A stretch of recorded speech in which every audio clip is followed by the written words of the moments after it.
Rutherford, let's talk about the card for the races on the 11th, which is the second day of racing at Calcutta for the monsoon season. And like the first day, we were focusing on some, well-performed young horses like the 3-year-olds like Jake, Galen, and Cletus.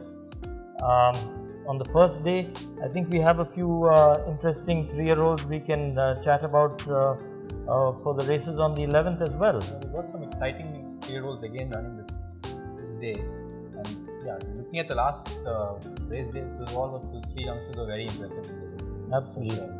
Yeah. So let's see the next lot of 3-year-olds that are running tomorrow. So let's start with the third race, Rutherford. We've got the bottom weight, which is a horse called Oasis, which is a David Livingston colt out of the mare Paula's Girl. Won really impressively, 6+ lengths in his second start. You think tomorrow's race could be a lead up for Oasis to go into the colts as well? Definitely, Danny. He's a nice, big, strong made colt, and he won well. Start to finish that under Suraj.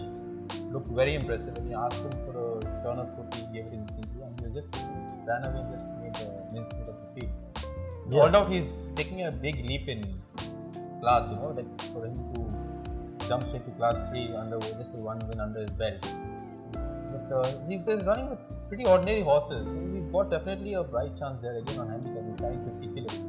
So the weight will definitely help him in class 3. Sure. And looking at the way the 3-year-olds like Jake and Galen decimated the class 3 fields on the 8th, on the first day, I would say Oasis could follow suit and win very impressively. Definitely, he's bred well, and he's a nice, big, strong horse. So he's really.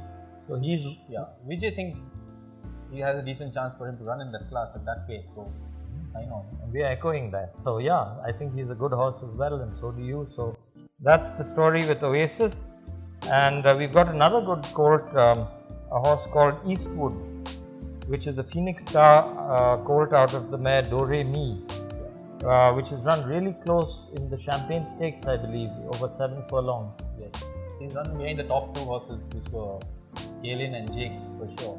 This horse, he did have little gait issues initially at the first start of his career. That's they right. rectified it. They put a pair of blinkers on him. With the pair of blinkers, he ran a blinder in the Champagne Stakes. So definitely, if you take the line of Jake and Galen, I think he's a horse very much right up there. And I'll give you a little tip from the stable, since I get to see Eastwood. I happen to see him because I'm very close to where Christopher's stables are. He's really looking a much improved colt now for the monsoons than he did earlier. I think he's grown and filled out and come into his own. So definitely, he had the time to mature. He's running since the Champagne Stakes. He's had a lot of time to mature and strengthen up a lot. So I'm really and mentally, Absolutely. And the time has really helped him, and I'm really interested to see and excited to see these colts. Definitely, after Jake and Galen run, you want to see how this horse is going to perform too. So we've got a good crop of 3-year-olds who are really showing that they can perform well even in the open class. Class 3 doesn't seem to be much of an issue for these horses. So I think this season Calcutta has really got a nice bunch of horses, which is good for racing here. Definitely. It's going to be very competitive.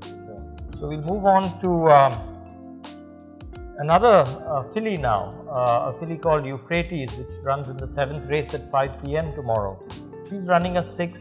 She's still a maiden, but she's always found one better in Delphini, and she's consistently, finished behind Delphini. I've been seeing her also, and I think Christopher's done a great job. She's looking much improved as well, like Eastwood is. So I'm really excited to see Euphrates race tomorrow. And on her form, rather, she looked, I've seen her in the morning also. She looks well.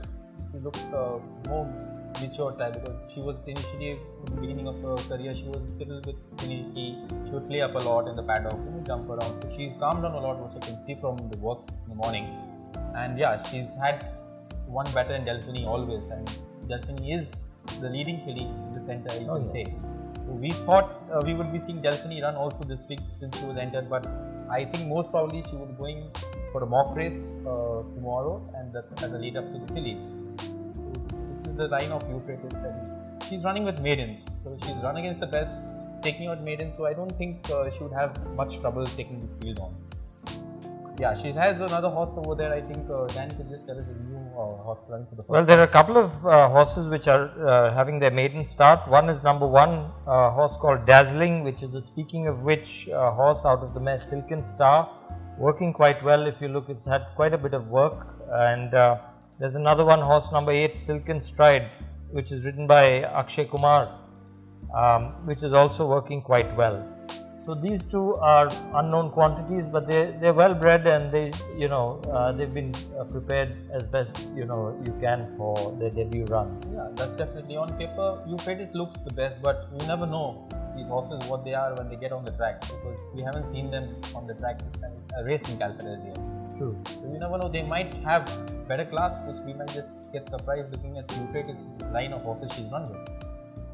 Yes, so they could make a race of it Definitely. with Euphrates. But on paper, I think we both agree that Euphrates stands tall.